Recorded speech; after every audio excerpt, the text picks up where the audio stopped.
Hello, here we are for another climate talk. This time we bring you a topic that we brought you 3 months ago, but we thought it was too important not to repeat it again. So we'll be talking today about the business sense of internalizing climate change. Now, once again, I will not lose this opportunity to introduce you Porto Protocol because we always have new people on the other side of the screen. Porto Protocol is an international foundation with a mission of building a platform, an open platform of climate solutions spread across the wine value chain. Now, how do we want to do this?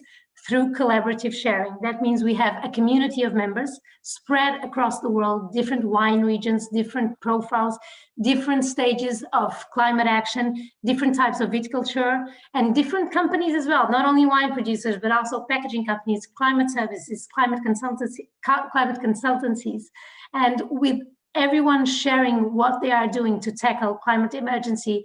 That's how we hope to build this platform of solutions and also to act as a climate action catalyst within the wine world.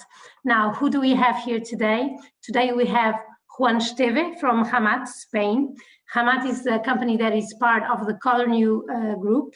The reason why we invited Juan was because he has been, or he, when we mean by him, I mean Hamat has been working with nature since the company was founded more than 100 years ago, if I'm not wrong. Hamat, correct me if I'm wrong, Juan. Jason is from Tablas Creek. Tablas Creek is a company, hi Jason, that has been practicing to date regenerative practices in terms of viticulture. He has been organic for almost 20 years, since 2003, if I'm not wrong, but also it's not only about viticulture that Tablas Creek has been addressing climate, also across the whole value chain from packaging, for example, but we listened from Jason what he's been doing. Also, Jason is in a completely new project. He's the winery that is in the pilot, it's the pilot winery in the Regenerative Organic Alliance, a regenerative certification that was founded by Patagonia, Dr. Bronners, and the Rodals Institute.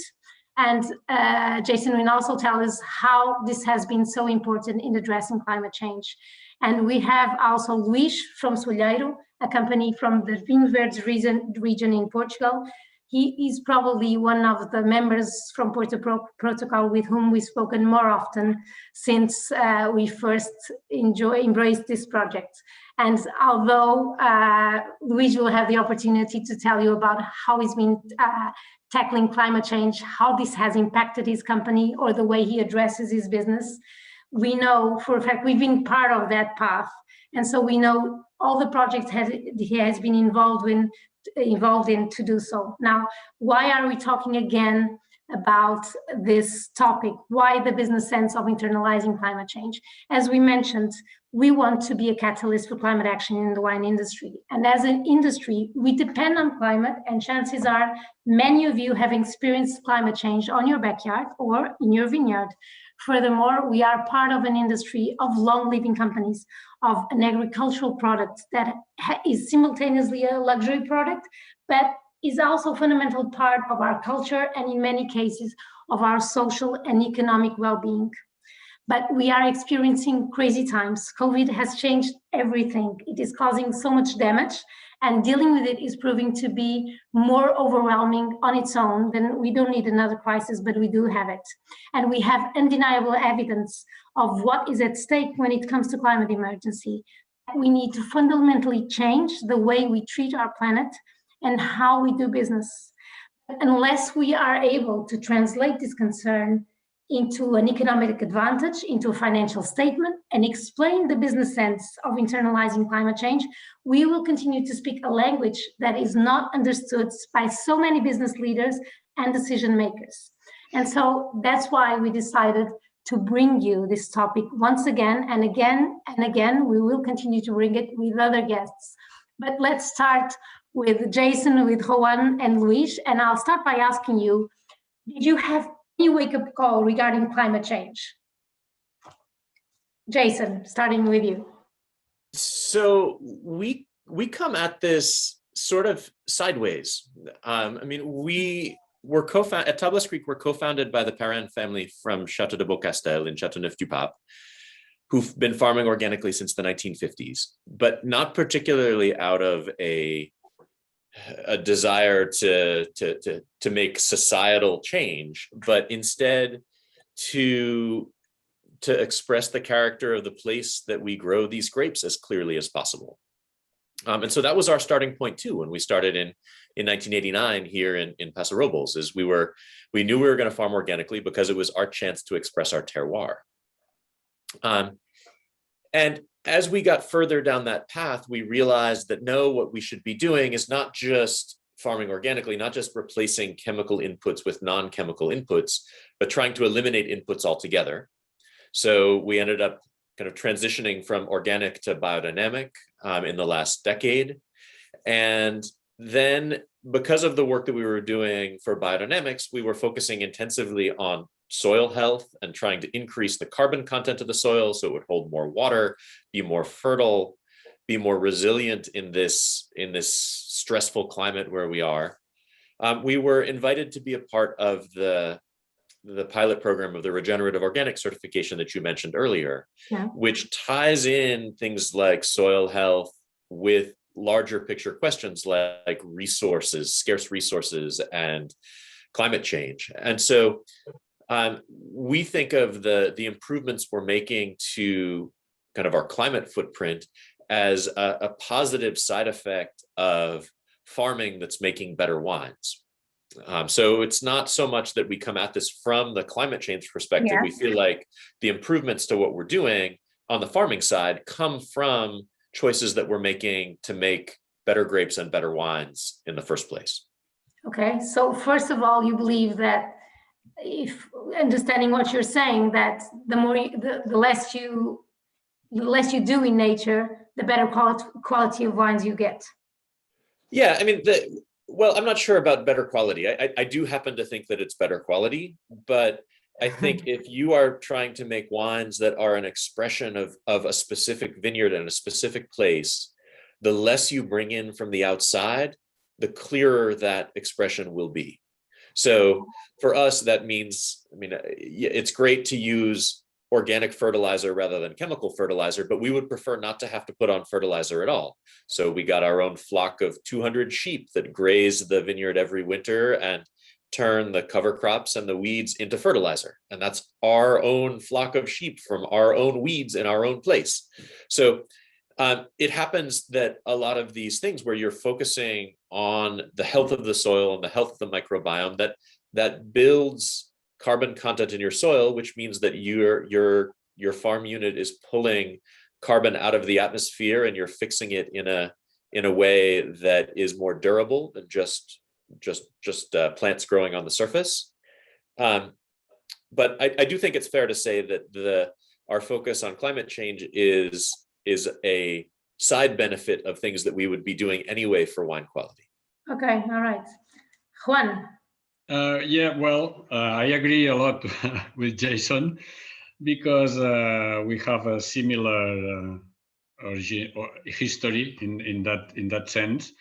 Because Raimat is a quite unique place, especially because 100 years ago it was like a desert.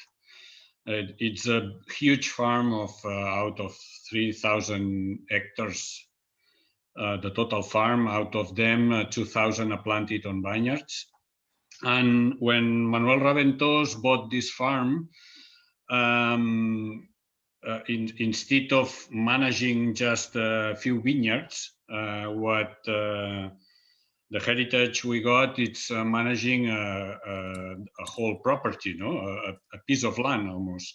So this creates an additional responsibility to all the managers because our decisions has an environmental impact. I always use as an example to understand that many years ago we used to have huge problems with starlings, those small black birds that they feed on fruits like grapes, and they destroy huge vineyards. all the fruit. And since we prohibited the hunting in the farm, sooner by sooner, we saw that there were more small animals like rabbits, quails, and others. And because of that, many predators like foxes and eagles and falcons came to the farm because they feel safe and they have plenty of food. And because of that, no more starlings damaged our vineyards. So it's a very nice example that when you imbalance the system, as Jason said with fertilization, you are creating a problem. So one of the good news of trying to be more and more sustainable is that even is a better business than not being sustainable, because you are using your own resources to create a better balance within your environment, your farm, and your vineyard, no? And the better is that balance, the same we try to do in the vineyards when we grow cover crops in it, and trying to have a better balance between the pests and the natural predators of those, the phytosates or whatever. So it's a question on managing the balance of the environment where you are. So that's the nice part of the of the sustainability. And of course, this creates many internal questions when you move to climate change or global warming issues, because you don't know where you are really are, no? Because this is overpasses all our capacity of doing things. But of course, working on being more sustainable, for sure that in the future we will minimize those problems. We'll talk about more measures that you're implementing, Juan, anyway. Luis. Excuse me? No. We will be talking again about more measures, yeah. Yeah. I also agree, but I will make a different approach about sustainability and about this climate change. I will be focused on business, if this is good for business or not, because we really believe that this is money on the pocket, is good for business, and good for business in two different ways. In one way, it's you can really afford some money. And in other way, you protect your future, then you can be sustainable, economically sustainable more long time than if you don't have these practicals. To be a little more objective, if we have climate change in our area, yes, we have. And we have consequences on that. On Soalheiro, we release, is the first producer in Melgaço. We have a long story about being the region. My father began the project in '74, and we are focused in Alvarinho, this beautiful grape variety, white wine. Then in the valley, normally in the past, we only produce in the valley, and the vineyards goes until maximum 200 meters on altitude to the mountain. We have a mountain with 1,300 meters near, and some mountains around the valley. And nowadays we have new Alvarinho styles, very beautiful styles that goes on slopes to the mountain over 200 meters, that in the past was the limit. And we have beautiful wines at 400 meters with perfect ripening and very good acidity. And these wines, these grapes, nowadays are fundamental to maintain the freshness of the wines on the valley. Then this means that if we join this with a harvest that normally nowadays beginning in August, something is changing, okay? And we need to be focused on this. But I want to count you one story about economic and about the decision, very important, that we take in Soalheiro.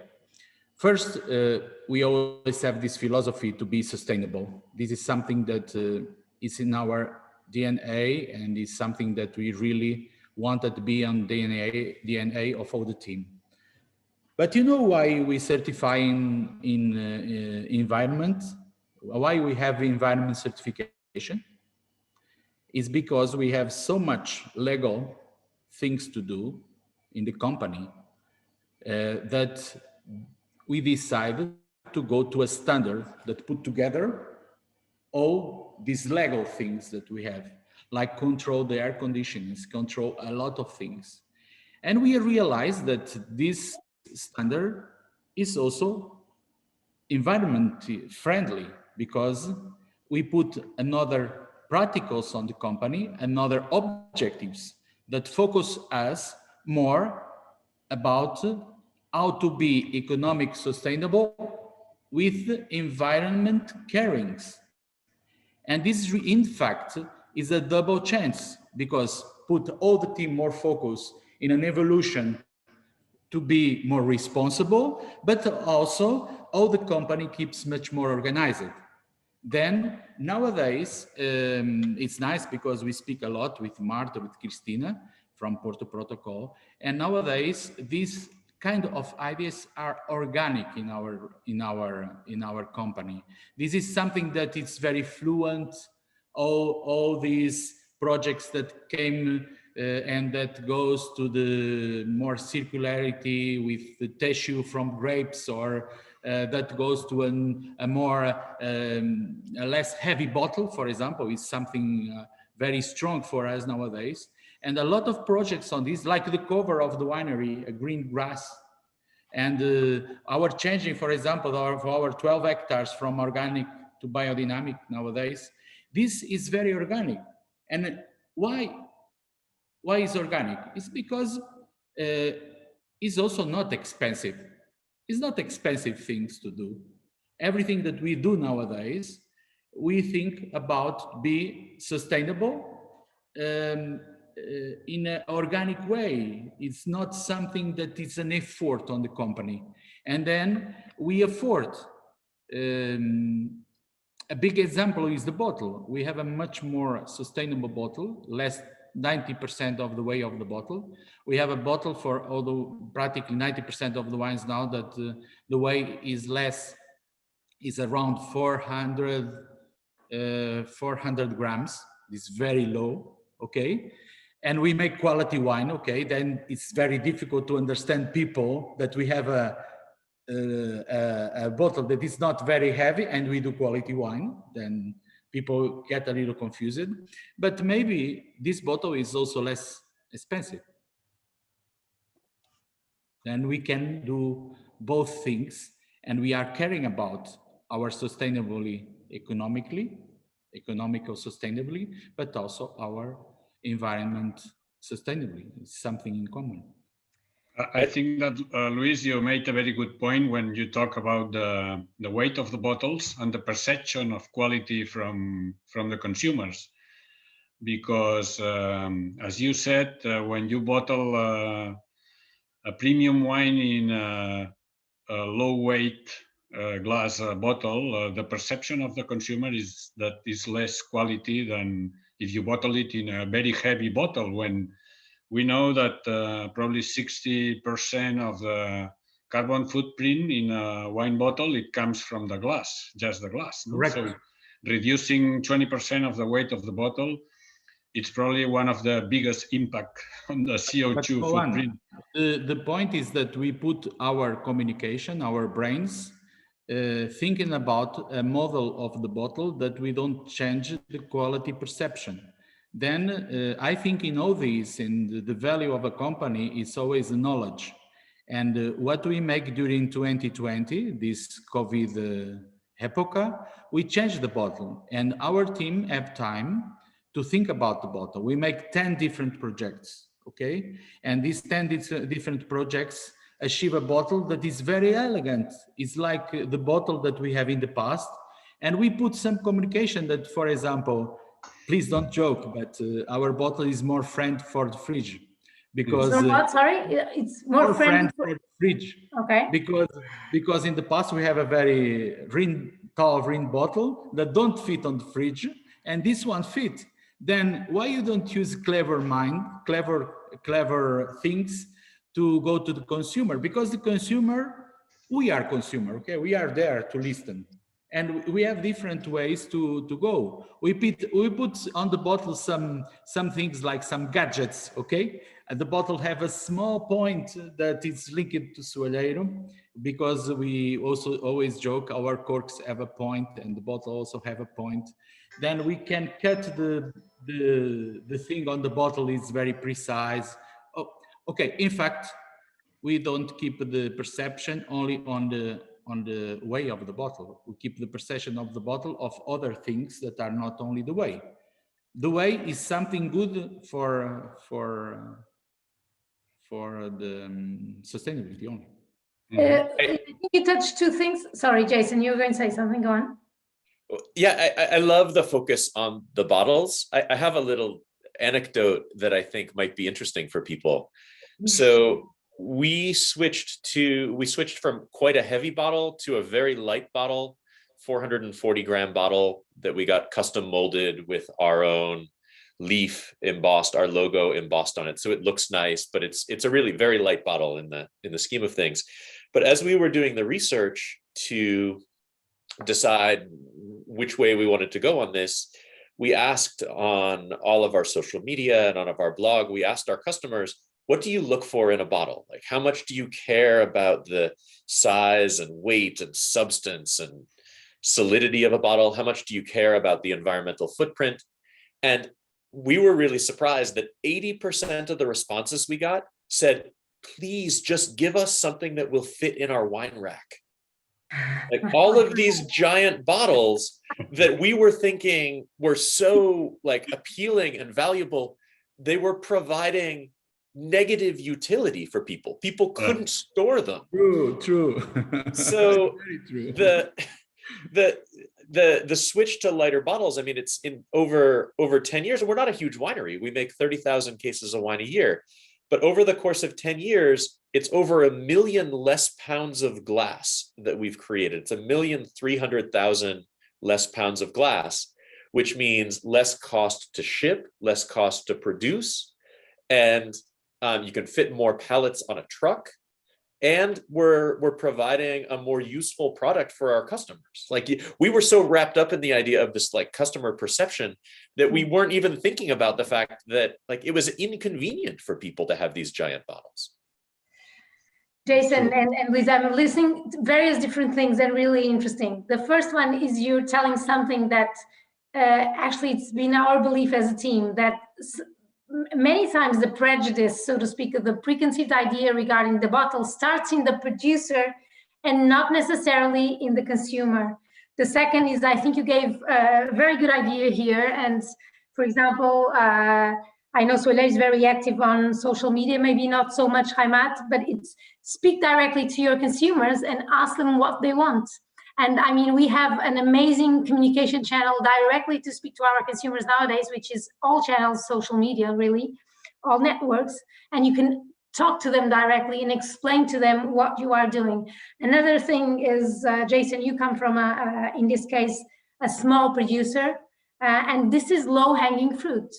Changing the bottle is something that you can do very easily, and you almost don't need any measurements in advance to understand how you can tackle climate change. Is this something, Juan, that you've had experience in terms of Heimat, the bottle, the packaging? Yeah. This is as most of the wineries. Of course, we use very light bottles from many years, and I think that they cannot be even lighter because they break down.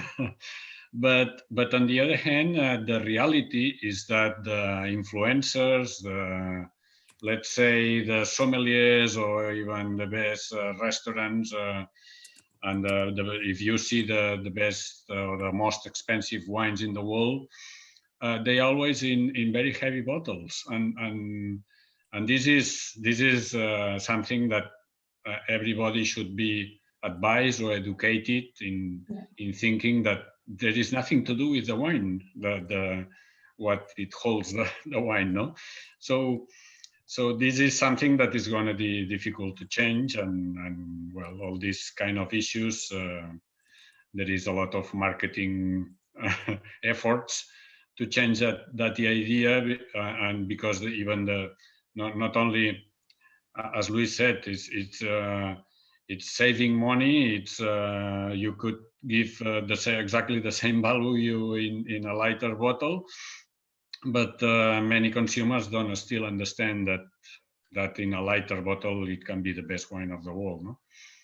Yeah, but I think that's an interesting point. But Jason, sorry, I interrupted you. Go on. What you were going to say? Let's go a step back. Okay, go on. You go first. You go first. Go on. Well, I would say that there are. I think it's not as conclusive as that the great wines in the world are in the heaviest bottles. I mean, you think of a lot of everything from first growth Bordeaux to some of the classic great Burgundies. I mean, a lot of those are in the same bottles that they've used for generations. There are certainly wineries that have chosen to put their wines in heavier bottles in order to make themselves seem like they should be up in the more serious tier. But I think there are plenty of examples of amazing wineries, the classics of the world, who have never changed from what they were doing. But the big question sometimes is, or we talk about this precisely with Marta and Cristina one day, I remember very well, just before we have the bottle. But I think we need to touch the point that communication is very important for sustainability. And also innovation on communication is something that we need to make. And we make it in Soalheiro. We try to do communication in a different way. Then, for example, today, when we are in off and we are talking that we receive someone from Portugal Fashion, that it's a journalist from clothes, in fact, because of our partnership with a textile very known in Portugal that makes I can say vegetal leather, okay, with the skin of the grapes that we don't use, in fact, is a residue, then there's no cost. Then we can really be different on the market and get some additional money for sustainability, because the point is how this is good for business, okay? Because in the end, we need to pay the bills, and in the end, we need to be sustainable to our team. And in fact, we give a new perspective for people of the wine. And wine is a cultural thing. Wine is not food. Wine is something that people need to be engaged with. And in our communication, and we don't love the word marketing, in our communication, we prefer communication. We also give a value for our winery because we be linked to different layers of interest. Then imagine we only have the layer of young wine because we produce Alvarinho and it's young wine. Okay, this layer, but we can have the layer of people that like to age the wine like a Riesling, and we can have old Alvarinho. But we also can be on the layer of people that like sustainable clothes. And then maybe if they like sustainable clothes and we have a project that is sustainable in this way, they will drink more Soalheiro than other wines because we are responsible in this way and we have some ideas. Then this is so important because the value can be real value for a company, for a business, but can be also intangible. I don't know in English. It's some intangible, like the value of a brand.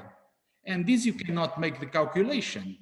But in the end, you are growing your image so much because you are doing so much effort to put people thinking in the end, that this non-calculated value of a business grows so much that it helps yourself to be fundamental to maintain the business.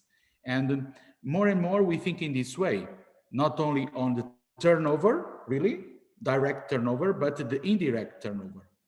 I think that you touch a point that it's very important related to communication, no? Because one of From our point of view, sustainability is the main driving force, because our efforts and our culture, since its origin, it's to live a better world than we found, no? And even they are smaller steps. But on the other hand, you have the feeling that there is a lot of confusion on that, no? Everybody is sustainable, or how do you demonstrate? It's very easy. For example, all the Raimat wines are organic, no? So that's easy to demonstrate, because there is a certification that says that that's organic, and anyone or no one ask more about that, no? But when you try to explain how sustainable you are, is when you really have problems, because even we have many certifications like ISO 14001, or even the wineries for climate protection, and many other certifications related to sustainability, like integrated production and so on. But for the consumer, or for the people in general, it's quite confusing. It's not something that is difficult to touch, no? Sustainable is not something that you are or you are not. It's a process that it takes you all your life to be a little bit more sustainable than before. But there is no limit for that, no? There is always margin for improvement. If you are able to control a pest, reducing, I don't know, 50% of the sulfur, that's organic in the same way, but it's much more sustainable if you use the half of that, no? So this is one of the difficulties we found when we try to communicate all the efforts we are doing, and this, as I said, our really main driving force, it's to work towards sustainability, but it's difficult to communicate. And what does that mean to you, Juan? What does that mean to you, to work towards sustainability? Because one gets the impression that too many people talk about sustainability nowadays, but are we all talking about the same thing, about the same concept? Yeah, for me, sustainability, or at least getting closer to that, it's to use only the strict input you need in any vine, in any corner, or in your winery. I mean, if you need to apply fertilizer or organic compost or whatever in an area because it's very poor soil or it has physical problems, then only apply the strict amount in that corner, not in the whole vineyard or in the whole property, no? And the same you can do with organic pesticides, or you can do it when you need power or a tractor force to mow the cover crop or whatever. So just using the minimum input, you consume the minimum of anything to get the best expression of the grapes from those vineyards, no? But this is very difficult to measure. For example, we work in a research project the last 5 years, developing a tunnel to protect and to treat the vineyards that recycles up to, especially at this season, up to 50% of what you apply, no? So that has a huge impact on saving, not only economically, but also applying other external inputs to the vineyard, no?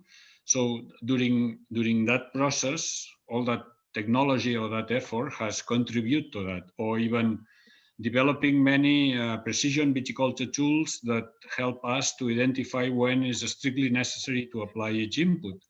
Or for example, when we used to get the water from open channels, and we had to pump the water to irrigate our vineyards, and we transformed that to huge pipes that comes upwards, so we have natural pressure and no need to pump anymore for irrigation.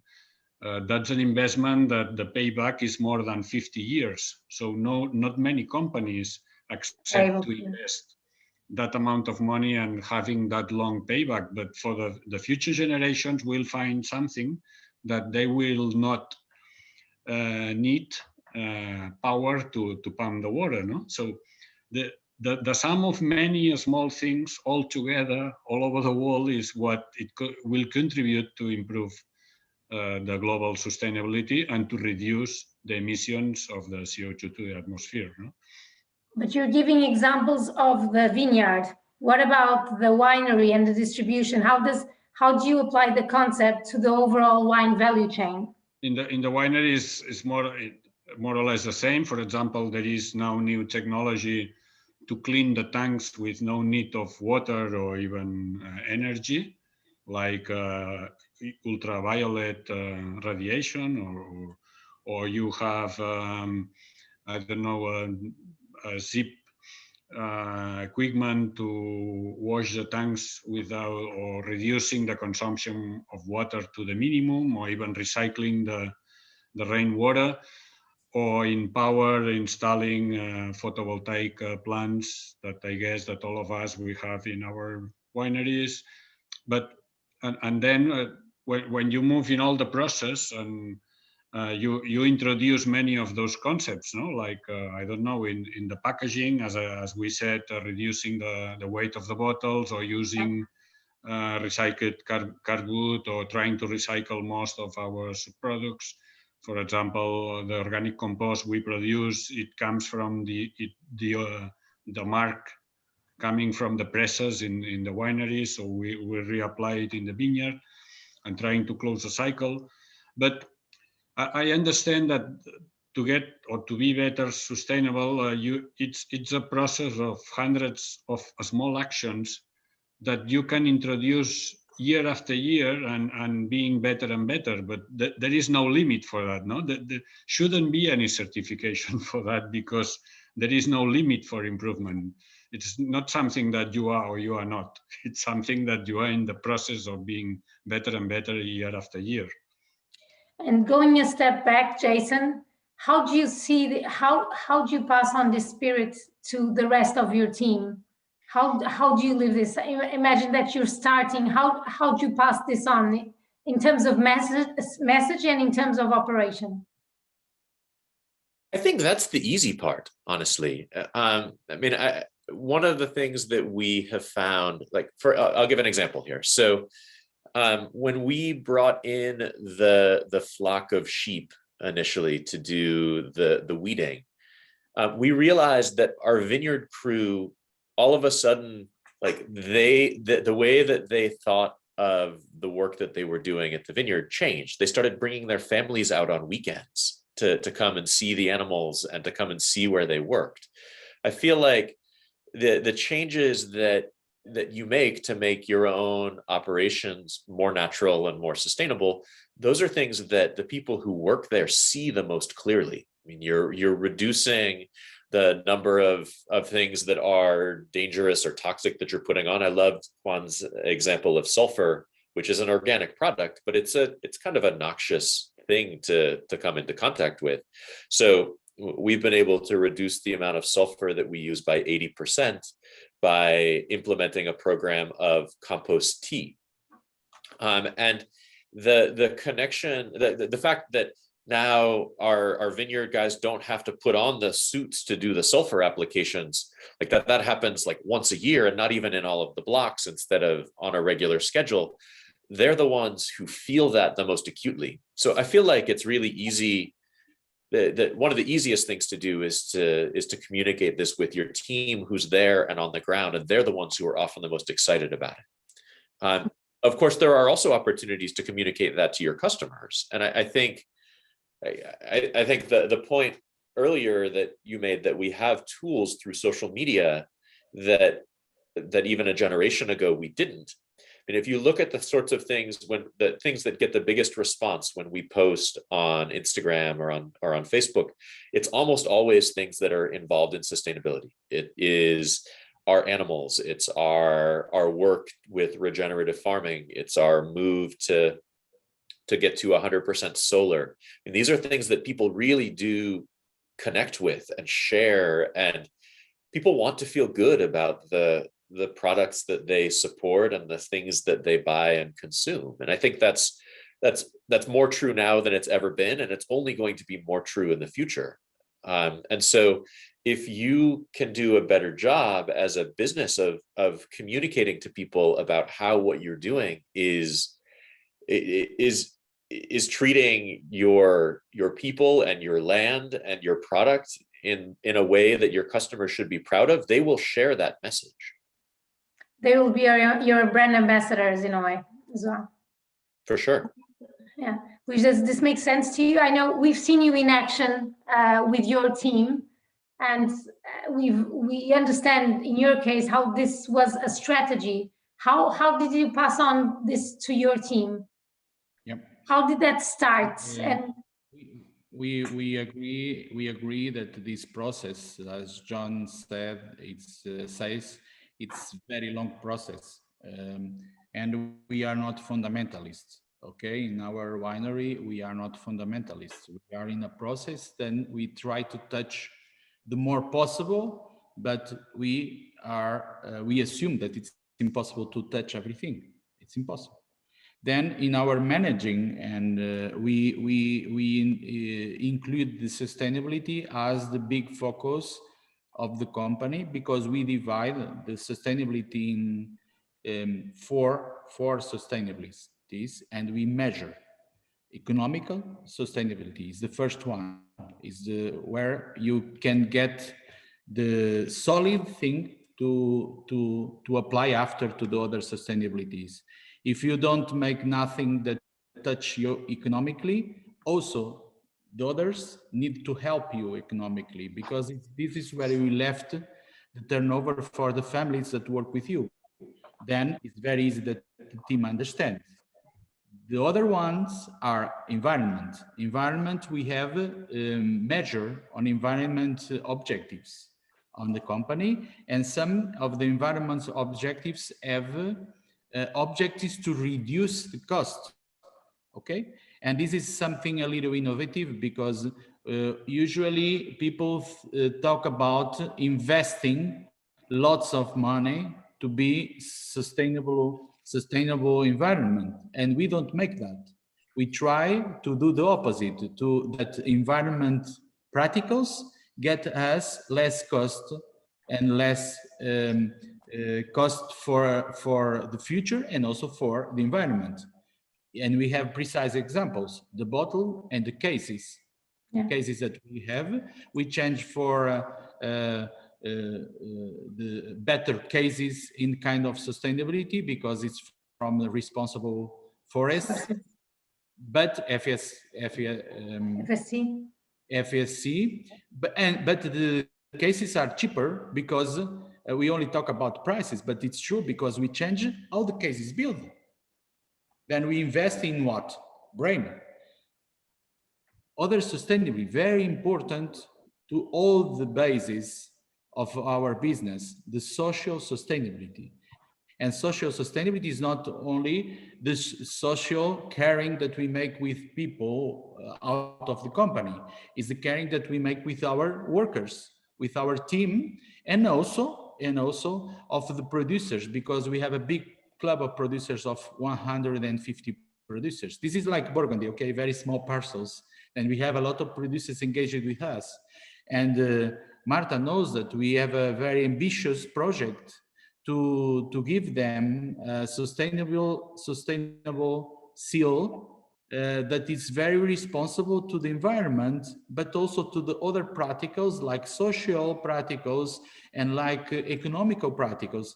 In our club, we will have our own certification. It means that we have a standard, that we will create this standard for them, and they need to respect this standard to be in our team. And the last one, the last sustainability is very important for us, because we are inland, we are the north point of Portugal, we are very inland, is the cultural sustainability. Is how you keep the story of your knowledge to the future. And then when we put all this together, really our business needs this. Our business needs this. It makes sense if we put all this together. Then for us, don't make sense only think about environment, don't make sense only think about social or economic. It makes sense if you put all together. And all the team have nowadays objectives and indicators for this. We put this on practical, on mathematics, and this is very important, I think. You actually, several of you have mentioned the word measuring or calculating, or you mentioned standards as well. How important are these measurement tools? Actually, I remember, Jason, when we spoke the second time, you mentioned how the new certification, the regenerative organic certification, makes measuring, it's a very important part of it. How important is measuring? Especially, let me just say this, when we're talking about small producers, many times they don't have the financial ability to invest in calculating tools. So putting this into balance, how important are these certifications and these calculations? I'll start with you, Jason. I think measuring, it's really hard to improve what you're doing if you don't measure where you are. I mean, how do you know? I mean, that doesn't mean that you can't make incremental changes without going through a huge and exhaustive measurement process. But I mean, that's one of my main philosophies in business is you can't improve things that you don't measure. Okay. So I think it is important. I don't think that people should let that stop them from getting on the road to making improvements, though. I mean, I think one of the ideas, just hearing Luis talk right now, I just wrote down a note that I'm going to start including progress towards sustainability as being one of the items that I talk about with every one of the managers in every one of their reviews. Like, I should have been doing that already, and a lot of people are making those steps because it's a central piece in our mission. But like, do I review our wine club director based on her progress towards sustainability? I haven't been up to this point, but I will. I feel like that's a piece of that distributed responsibility, because it's not, I think we do often talk about sustainability as being principally a farming thing. And I bet, we haven't done this, I would like to do this over the next year, but I bet if we did a carbon audit, the impact of what we do or don't do on the vineyard is a very small piece of the overall footprint of the business. And so I feel like really asking across the whole organization, people to take a look at what it is that they're responsible for and begin to make progress every year that gets us toward what Juan said, where you've got to do a little bit better every year. It's a process, not a one-time thing that you implement. Juan, is this something that you have in the Heimat? How do you perceive? Actually, we ended up speaking about 2 points: the one about measuring, and the second of having indicators on sustainability to the whole team. Yeah, well, there are already certifications that what they do is measuring is how much water you consume per bottle, how much power, the self-production photovoltaic plants, and so on. No? But there are many things that they are really difficult or impossible to measure. No? In our case, like 20 years ago, we started having all together, all the team, we developed like a positive list of actions that we could do to improve. No? And that list of more than 200 actions, year by year, we try to introduce and to improve in many ways. No? For just probably a stupid thing that is not that stupid, when we control the pressure of the tires, depending on which kind of tool you use in your tractor, just minimizing the press on your tires, you are reducing the compaction of the soils. No? And for us, this is a very important issue, because the soils we have, they are very poor, and we try to respect them as much as we can. No? So this is something that we started like 15 years ago. It was hard to do it at the beginning because the tractor drivers, they couldn't understand why we were doing that. But sooner by sooner, they understand the benefits of that because the cover crops are much healthier, much fresher. You feel that you are in a better place, no? Just reducing compaction, or for example, not getting in the vineyard when you got a rain, no? That it compacts the soil a lot. Those things are really difficult to measure, but having that positive list, I think that we have been able to improve sooner by sooner and year after year to a quite good level, no? But even that, we have still hundreds of things to do to be better, no? And this is the process, I understand. It's of course, I agree. The more things you measure, the more capacity you have to know where you are. But there are so many actions you can do, even they are very, very small, that they translate in some kind of improvement. And then at the end, as Luis said, the good news of that is the more sustainable you are, the better business you have, because it's less costly. You have to take less actions to fix the problem you got or you generate in some way. And you have to make less passes in the vineyard, and you adjust much better the action, not only in the vineyard, in anything that you do in the winery and even in the market, no? So this is a global culture that is the most important one. Okay, it's a global culture, and I think that's an important key message that we have to take out of here. Now, we've spoken about the team, we've spoken about consumers, and how can you communicate to both these publics.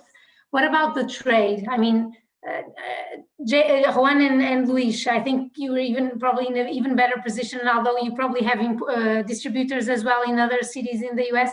How is the trade asking you for this, or are you the ones going? What are they asking, if they are? What is their perception? What is their relationship with them regarding this matter? One thing is very interesting is we ask our trade some questions about this, and we ask of the top 80% of the invoicing of the company, and it's very nice because we also have innovation, certification and innovation, and this helps a lot on environment, okay? Because if you link innovation with environment caring, you have very good ideas. And we ask them if we are innovative and if we are environment responsible, if they perceive us as this, and they answer very positively. After, in the same thing, we ask if they think that it's important that we are certified, and they answer much less. And because I think the most important thing is that they realize that we are, and not the symbol that we have, okay? And in fact, this is very important because in communication, I listen most part of my colleagues talking about nowadays social media, and of course the journalists, and this is very important. But one of the communications that we have more important and more developed in Soalheiro is the internal communication. And which is internal communication? Is the communication with our distribution and the communication that we make with our team. Then with distribution, these people is really VIP people for us. We explain everything. When we change the bottle, we make a dossier, something explaining this. And this is very, very important, internal communication, because nowadays and we have a double effect that it's wrong on this. It's the web shop, the web, the online yes. Sales. The online sales focus on the consumer, and it's totally different communication than if you communicate with a distribution.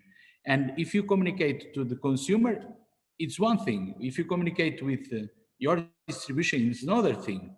And I give you an example. You know how and my colleague is in Portugal. If I listen, it's like a small secret, but I can tell you. You know how we communicate to the bottle in Portugal? Very simple. We communicate the bottle as made in Portugal, because our bottle was made in center of Europe, okay? And we communicate, we change the bottle, and our bottle, new bottle, is made in Portugal. And we don't care if it's less heavy or more heavy or whatever. We know that we are making good things for environment, but we communicate made in Portugal. COVID made in Portugal. Every Portuguese people love it, okay? But of course, after we communicate with US, we work with independent wines in New York, for example. And of course, we don't communicate made in Portugal.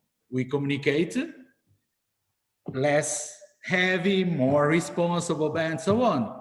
And with Sweden, they love this, okay? They really are engaged with us just before we have the bottle, okay? And then totally different communication. This is very important because I realize, and answering directly, Marta, I realize that people sometimes don't know what they want. People don't know what they want. And in fact, we need to put in their minds what they want.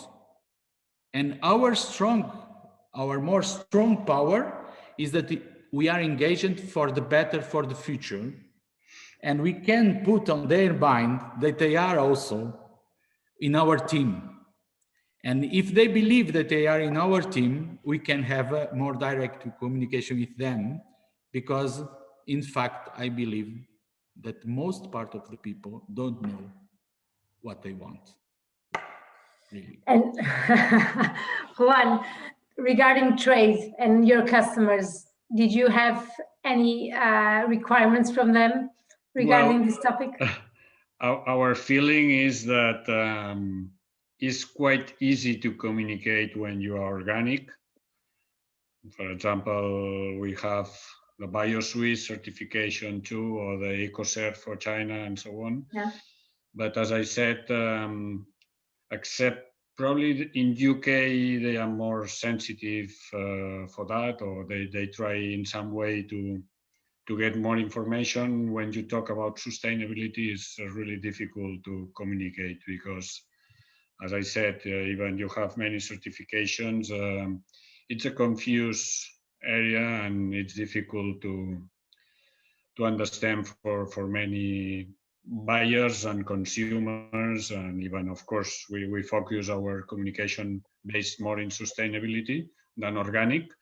But we have the feeling that it's really difficult to communicate that concept. Should you act as, and I think we spoke a little bit about that because it's all about communication. Should you act as educators in that sense as well as producers? Do you think you have that role as well?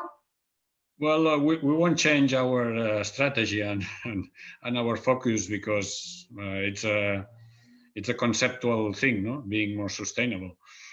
But of course, to get value from that,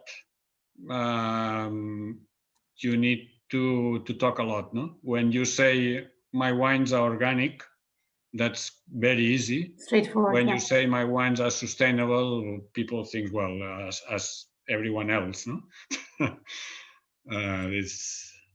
I don't know, Jason and Luis, if you have the same feeling or not. I think I definitely agree with that sustainable at this point in the market, it's so overused that it's, at least in the American market, it's largely meaningless.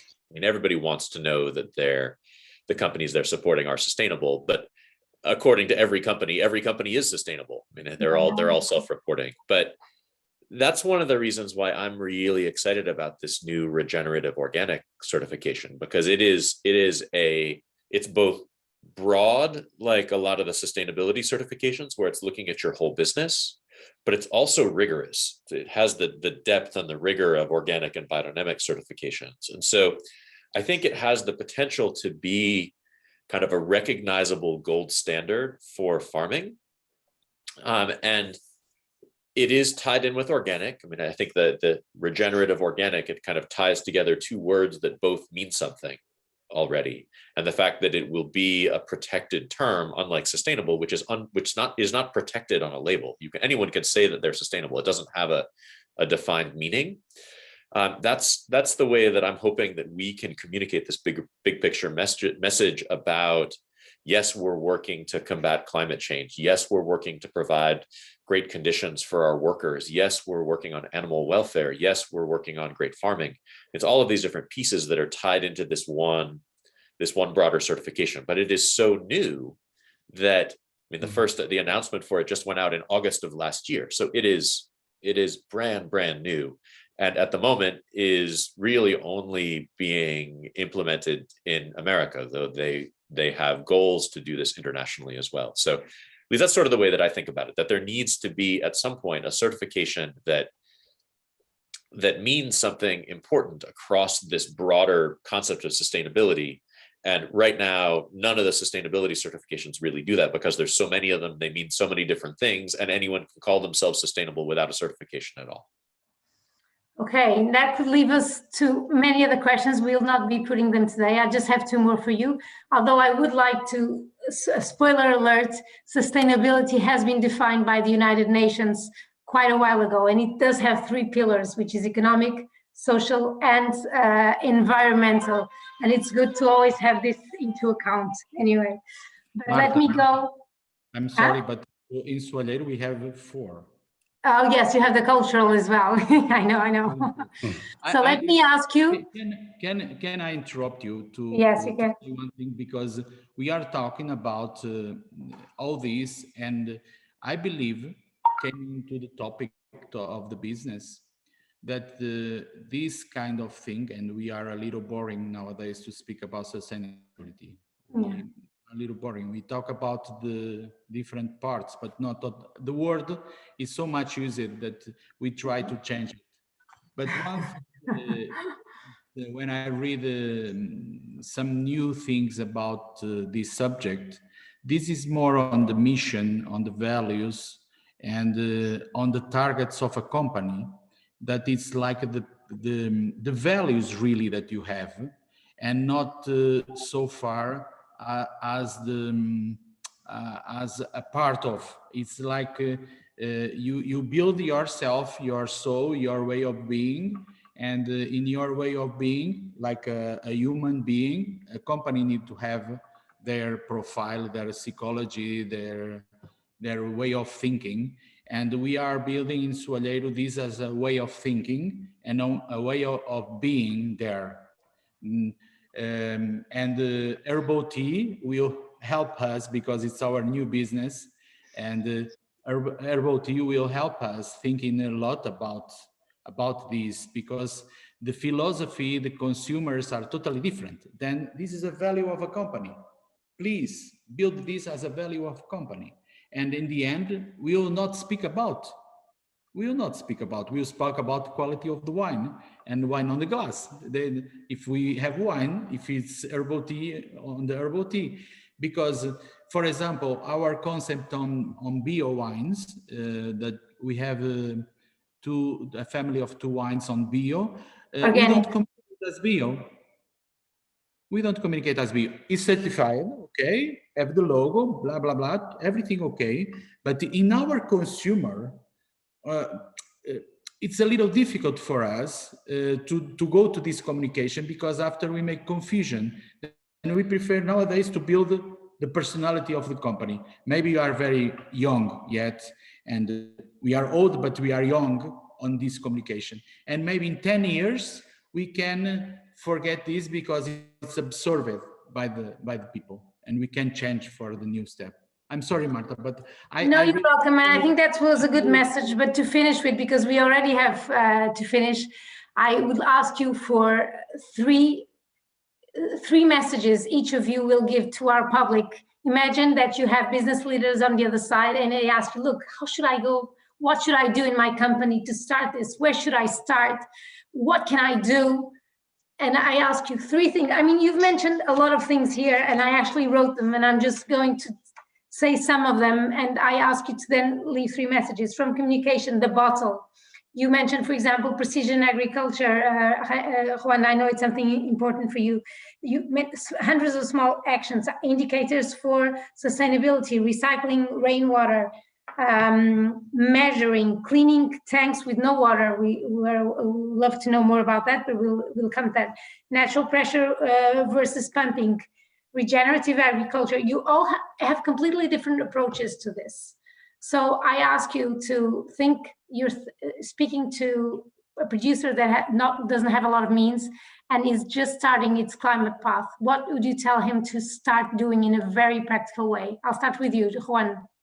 Well, for us, what it helped us so much, and I think that this has changed us the way we work completely, is starting for a big list where everybody has participated on describing that list of actions. Okay. And then the second one is prioritize. It's make which ones has a bigger impact economically, environmentally, socially, which one of those I put in priority. And then year after year, reviewing that list and see what you have done and what you already have to do for the future. No, I think that is what it has helped, but other than the rest of certifications is what really has moved us on towards sustainability and towards bigger improvements. All right, thank you. Jason? So I would say a few things. I think one of the things that really has come out as we've looked at this is packaging. Your packaging matters probably as much as everything else that you're doing combined. And it is a place where you can find really significant savings as well as lowering your environmental impact if you do it smartly. So I would say that that's an important place to start. A second thing that I would say is that the places that grow wine grapes are almost all sunny. If you're not significantly investing in solar, I think you're missing a huge opportunity. The return on those investments is relatively short. It's long lasting. It has a big impact. And then the thing, and this is maybe just because I'm in California and it seems like we're perpetually in a drought at this point, but there are a lot of things that you can do. The grapevines evolved in places that were very dry and very rugged. There's a lot of really good research out there that shows that you can move towards unirrigated farming, even in a place like California, where it's entirely dry half the year and usually quite dry the other half of the year. I think that has big improvements in wine quality and vine health as well. But looking at water intensively is going to have good kind of corollary side effects, as well as addressing what is likely to be a resource that's going to become critically short in a lot of places in coming decades. Yes, you're going to dry farming, correct? Really, almost everything that we've planted in the last 2 decades has been planted wide-spaced and dry farmed. Okay. And there were a lot of people who thought that wasn't possible in a place like Paso Robles, but it clearly is. There's old vineyards here that have been dry farmed for 100+ years, and we've had great success with the dry farm vineyards we've planted in the last 2 decades. All right, thank you, Luis. Yes, 3 short messages. I will be a little more global. I think it's very important to give value to knowledge in the company and really to create strong relations with stakeholders. Very important. Because they will help you decide in the future. It's very important. Link innovation with responsibility, and responsibility is global. It's environment, everything. Because one of the big things that in my experience in Soalheiro is that all the certifications are important because they improve your managing process. But innovation is the only one that can be linked all the certifications, because innovation helps you to really keep different, better, and give value for your business, because you build something that is different. And if it's different, maybe the value can be higher. If it's the same as others, only the price decide. And for the end, I usually do this in the winery. Lots of times I say this: please plan, but more important than plan, begin doing. You need to begin doing, please, as far as you can. And when you begin doing, this is an addiction, and maybe this word that I don't want to say